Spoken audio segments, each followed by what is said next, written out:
Midwest folks roll up their sleeves, grit their teeth. I just want you to listen, hear what the snoring sounds like. Don't rent her guy, no with a bus. And you deserve a better kind of insurance company. A Northwest company that's dedicated to keeping your brain.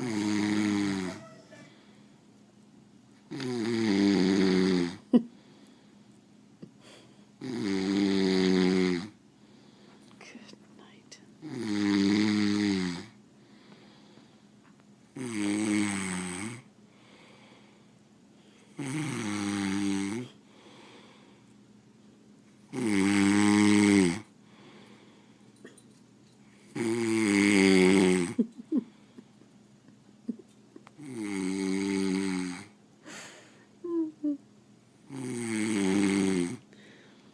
I think that the toothpick hanging out from the mouth is a super awesome old man touch.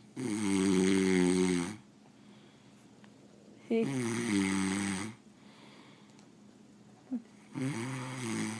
Honey, you want to go to sleep?